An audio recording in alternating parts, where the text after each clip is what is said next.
Hello friends, welcome to physics ways. आज बात होगी ऑल्टरनेटिंग करंट और इलेक्ट्रोमैग्नेटिक इंडक्शन के न्यूमेरिकल्स और कंसेप्चुअल्स की। ओके, तो चलिए हम स्टार्ट करते हैं इन्हें। पहला प्रश्न है, अगर आपके पास में एक क्वांटिटी है, फिजिकल क्वांटिटी, जैसे L/R ऐसा दिया हुआ है, जहाँ पर L क्या है, L है सेल्फ इंडक्टेंस और R है रेजिस्टेंस। आपसे पूछा है कि इसका डायमेंशन क्या होगा, what will be it's dimension, या इसका डायमेंशन किस फिजिकल क्वांटिटी का डायमेंशन होगा, यह प्रश्न है। तो अब देखिए ज़रा ध्यान से कि कैसे इसको समझ सकते हैं। आप देखिए L/R का डायमेंशन आपको निकालना है। अब अगर देखें L जो है वो यहाँ इंट्रोड्यूस होता है इस तरह से, आपको पता है E = -L di/dt होता है ना, माइनस होता है, पर माइनस का कोई डायमेंशन नहीं, इसलिए मैंने लिखा नहीं। अब यहाँ देखिए आप L जो है वो क्या हो जाएगा, L = E dt मतलब टाइम ही है, हम t लिख सकते हैं, और di को I लिख सकते हैं। क्यों? क्योंकि समझिएगा, क्योंकि di मतलब चेंज इन करंट, करंट में चेंज भी जो होगा उसका डायमेंशन करंट का ही होगा, इसलिए मैंने ऐसा लिखा है ना, ये डायमेंशनली करेक्ट है, इसलिए मैंने ऐसा लिख दिया। अब आप देखिए ये हो गया L, और R क्या है, आपको पता है V = होता है IR, तो R क्या होता है, R होता है V/I। V मतलब E, V मतलब EMF पोटेंशियल, तो आप इसको E/I लिख सकते हैं। तो R के प्लेस पे है E/I, तो आप देखिए R की जगह आप लिख सकते हैं E/I, ठीक है, R के प्लेस पे लिख सकते हैं E/I, और L के प्लेस पे आप लिख सकते हैं E/T/I,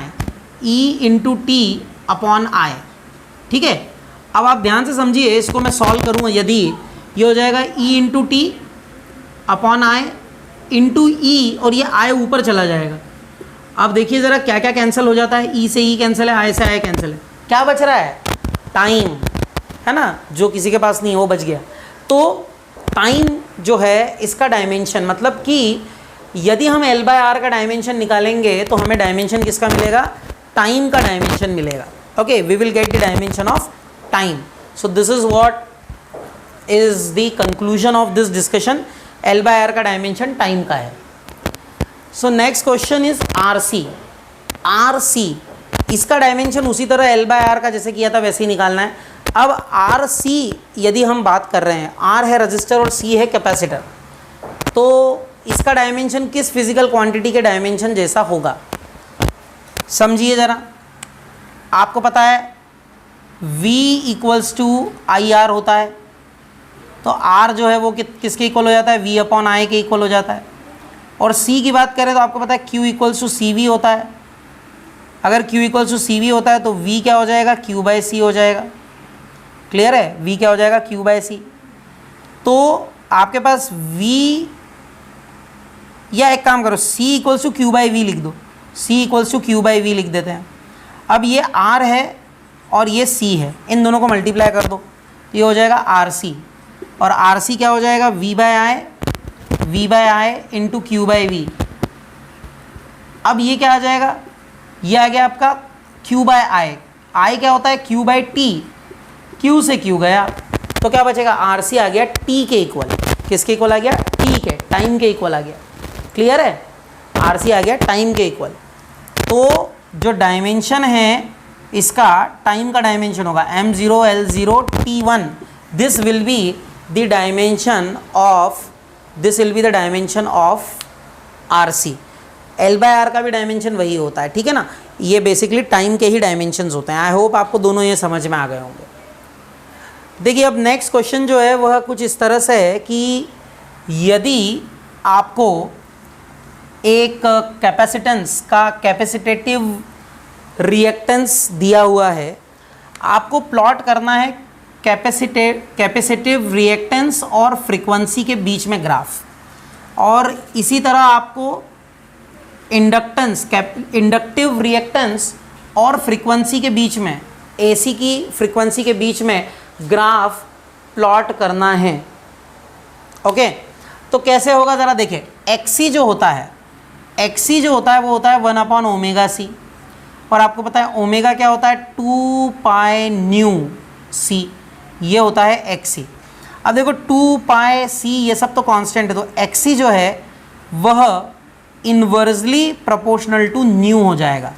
अगर XC inversely proportional to nu हो जाएगा तो इसका सीधा सा मतलब ये हो जाएगा कि एक्सी और न्यू में जब ग्राफ प्लॉट होगा तो वह ग्राफ कुछ इस तरह से होगा, रेक्टेंगुलर हाइपरबोला होगा। क्या होगा? Rectangular hyperbola. क्लियर है? ये है एक्सी और न्यू के बीच में ग्राफ। अब बात करते हैं एक्सेल और न्यू के बीच में ग्राफ। तो एक्सेल का फॉर्मूला, अब देखो इसीलिए मैंने आपसे बोला था कि आप रिवाइज करके बैठा करिए, रिवीजन करके बैठेंगे तो आपको सब समझ में आएगा।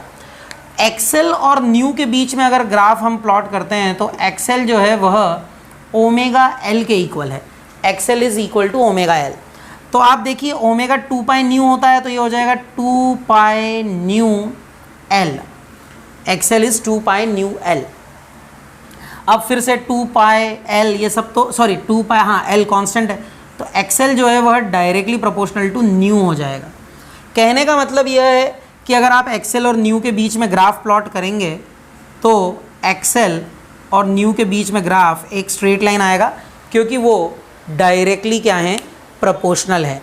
दे are directly proportional. So this is the way you can actually plot these graphs. I hope that you understood this.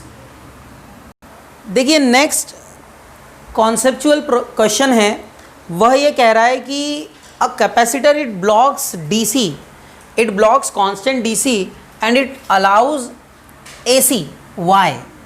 एक कैपेसिटर जो है वह डीसी को ब्लॉक कर देता है और एसी को अलाउ कर देता है, ऐसा क्यों करता है? Now you try to understand why does a capacitor block direct current. अब देखिए अगर हम बात कर रहे हैं XC की, तो आपको पता है XC होता है 1/ओमेगा C, ओमेगा होता है 2 पाई न्यू, तो ये हो जाएगा 2 पाई न्यू C। ठीक है। अब आप देखिए कांस्टेंट DC जो होती है, कांस्टेंट DC में क्या होता है? फ्रीक्वेंसी 0 होती है। यदि फ्रीक्वेंसी 0 है बच्चों तो ये 0 हो गया तो XC क्या हो जाएगा? इन्फिनिट। कहने का मतलब है कि किसी कैपेसिटेंस का DC, कांस्टेंट DC के प्रति जो रेजिस्टेंस होगा, मतलब रिएक्टेंस होगा, वो कितना होगा? इन्फिनिट हो जाएगा, है ना। मतलब उसको ब्लॉक कर देगा। इन्फिनिट रेजिस्टेंस का मतलब क्या है? रिएक्टेंस का मतलब क्या है? कि वो ब्लॉक ही कर देगा, उसको जाने ही नहीं देगा आगे। सो this is what happens here. ठीक है, यह होता है यहाँ पर। आगे बात करते हैं हम कि ये जो XC है, ठीक है, XC की तो बात कर ली थी आपने। अब XL की बात करते हैं। XL अगर है, XL जो है वह होता है ओमेगा L और ओमेगा होता है 2 पाई न्यू, जैसा कि आपको पता है, तो ये हो जाएगा 2 पाई न्यू L, बराबर है। ये हो जाएगा 2 पाई न्यू L।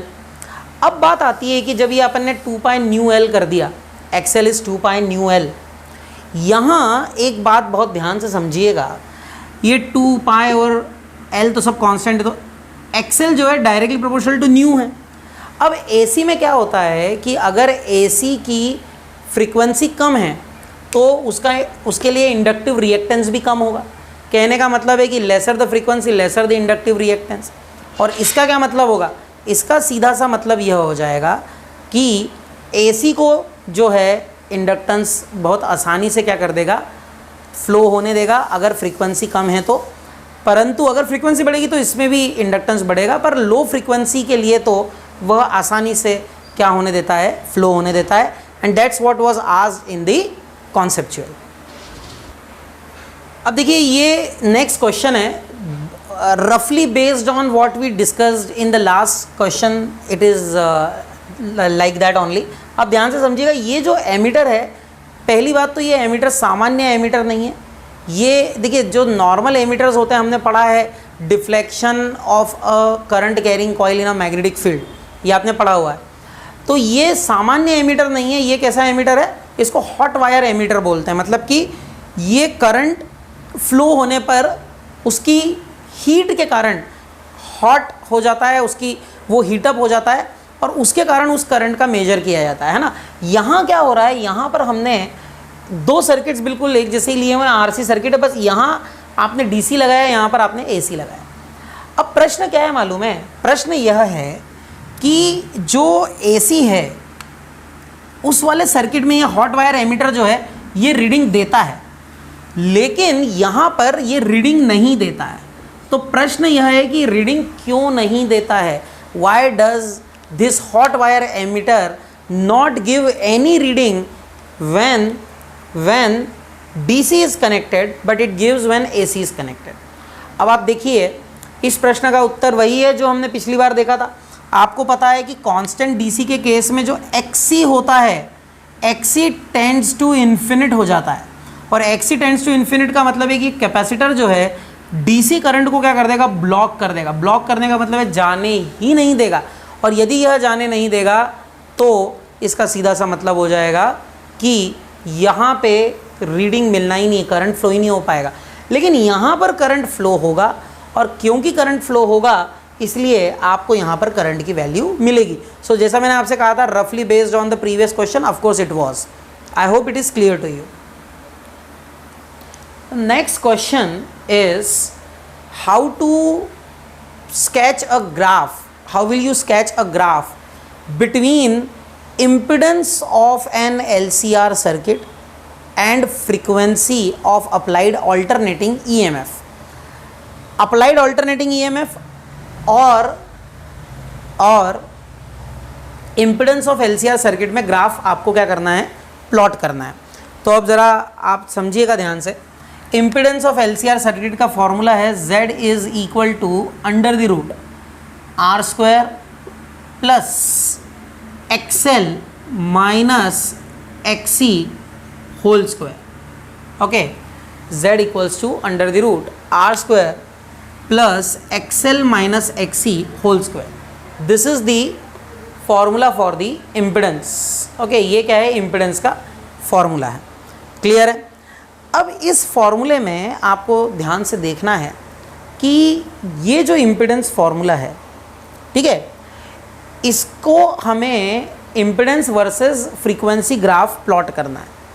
तो आप देखिए, आप यहाँ देखें कि इम्पिडेंस वर्सेस फ्रीक्वेंसी ग्राफ यदि आपको प्लॉट करना है, यहाँ फ्रीक्वेंसी है अप्लाइड अल्टरनेटिंग EMF की, तो एक बात आपको ध्यान देना है कि यहाँ आप इसको और फर्दर ऐसा लिख सकते हैं, R² प्लस XL को आप ओमेगा L लिख सकते हैं, ओमेगा को 2 pi new L minus 1/2 pi nu C, है ना, उसका स्क्वायर है। ठीक है, तो यदि फ्रीक्वेंसी बढ़ेगी ये टर्म कम हो जाएगी, पर ये टर्म तो बढ़ेगी, उसका स्क्वायर भी तो बढ़ना है, ओवरऑल बढ़ेगा, इम्पिडेंस बढ़ेगा।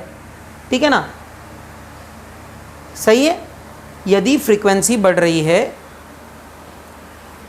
देखिए इसको अगर हम फ्रीक्वेंसी के टर्म्स में ऐसे समझने जाएंगे तो थोड़ा डिफिकल्ट हो जाएगा।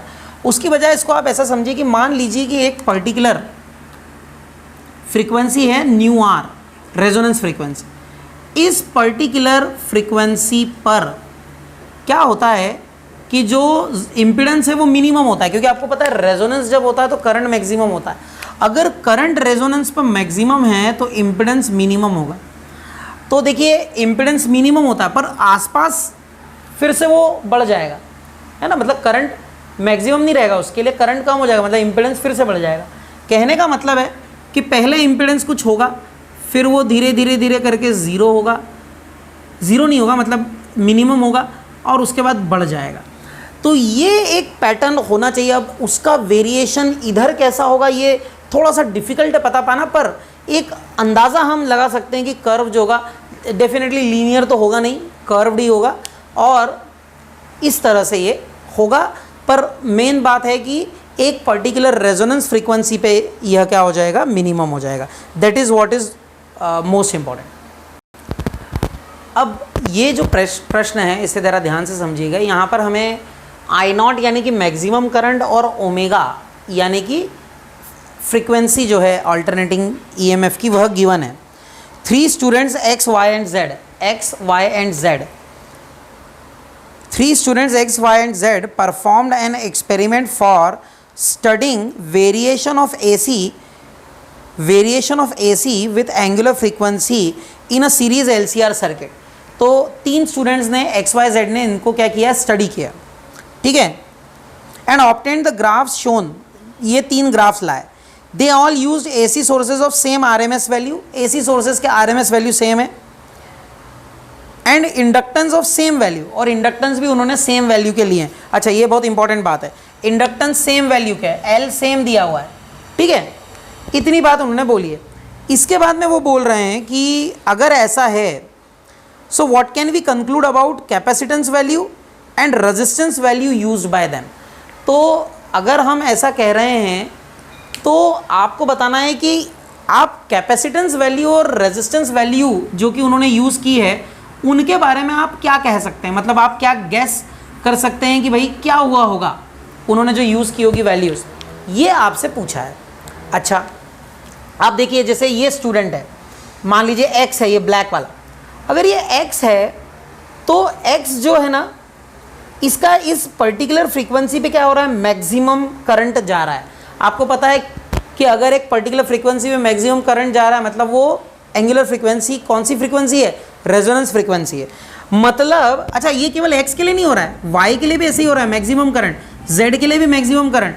कहने का मतलब है कि ये ओमेगा नॉट जो है यह रेजोनेंस फ्रीक्वेंसी है। कैसी फ्रीक्वेंसी है, रेजोनेंस फ्रीक्वेंसी है, दिस इज रेजोनेंस फ्रीक्वेंसी। बहुत महत्वपूर्ण बात है भाई, रेजोनेंस फ्रीक्वेंसी है ये, याद रखिए। यदि यह रेजोनेंस फ्रीक्वेंसी है, करंट मैक्सिमम हो गया है, बिल्कुल सही बात है। अब बात आती है कि इंडक्टेंस आपने सेम ले लिया है, बहुत बढ़िया।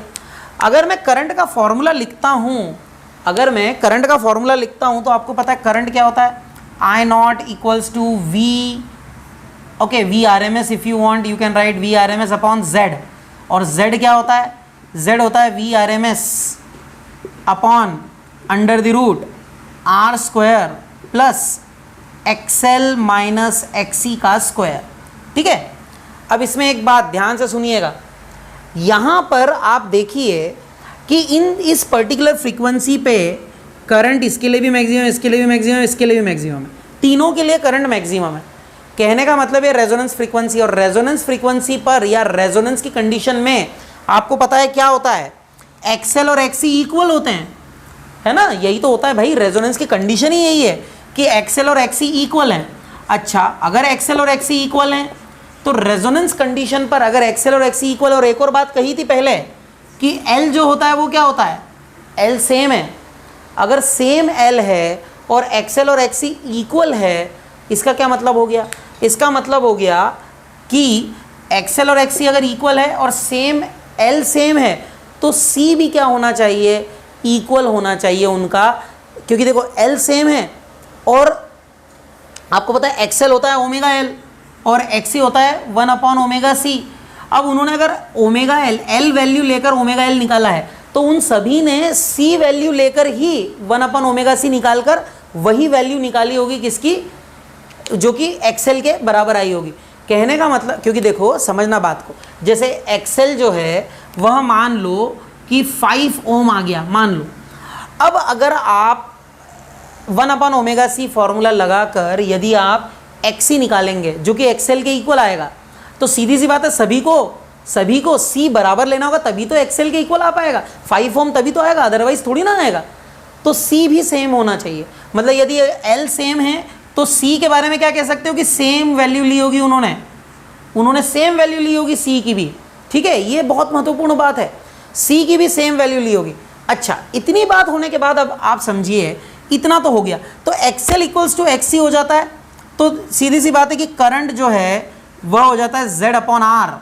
ये देखिए करंट हो गया जेड अपॉन आर, यानी कि आर अगर, तो पहला कंक्लूजन तो निकाल चुके थे हम कि सी भी सेम होना चाहिए उनका।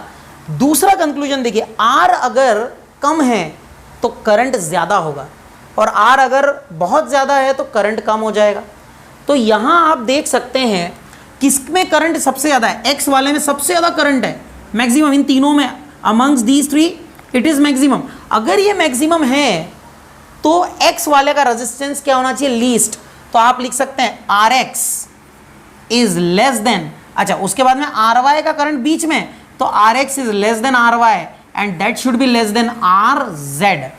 Are X is less than R Y and that should be less than R Z.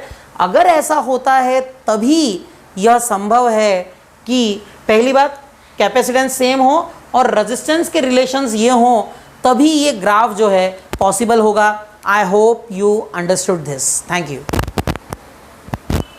हाँ, एक गलती मैंने कर दी थी, वो मैं करेक्ट कर देता हूँ। यहाँ I nought Z by R नहीं, वी बाय आर है ना, वी बाय आर होगा। Of course V R M S है, और फिर बाकी तो ठीक था। Yes, sir. Yes. Now in this question we have 3 circuits, as you can see here. There is a resistor, there is an inductor, and there is a capacitor.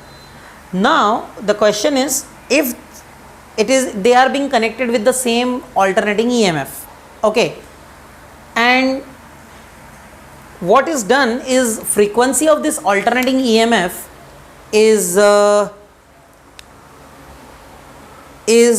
as you know that frequency is increased. Okay, here frequency of alternating EMF is increased, so if nu is increased then omega is also increased, you know that.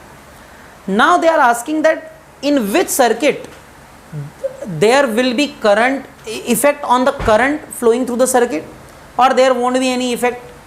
That's what you have to tell. प्रश्न समझ में आ गया?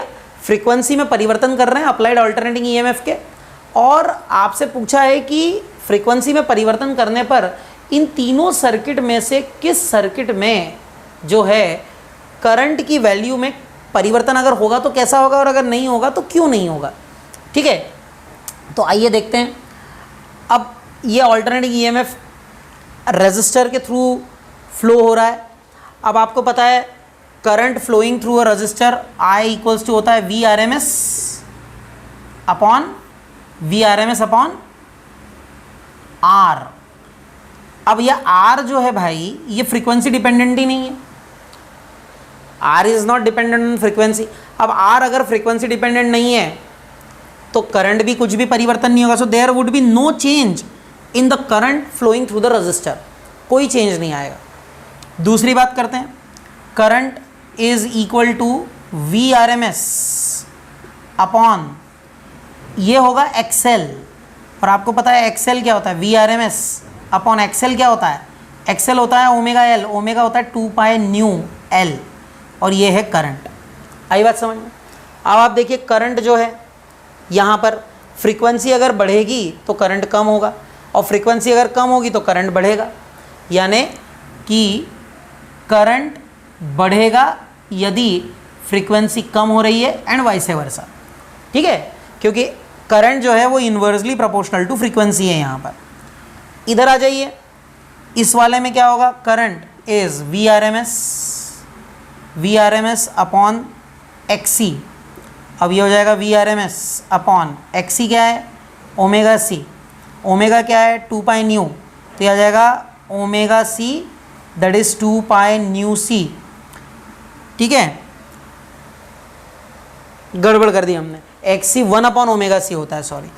तो 1 upon omega C करेंगे तो ये 1 upon omega C, मतलब ये ऊपर चला जाएगा, तो ये आ जाएगा omega C into, okay, omega C होता है 2 pi nu C into V R M S.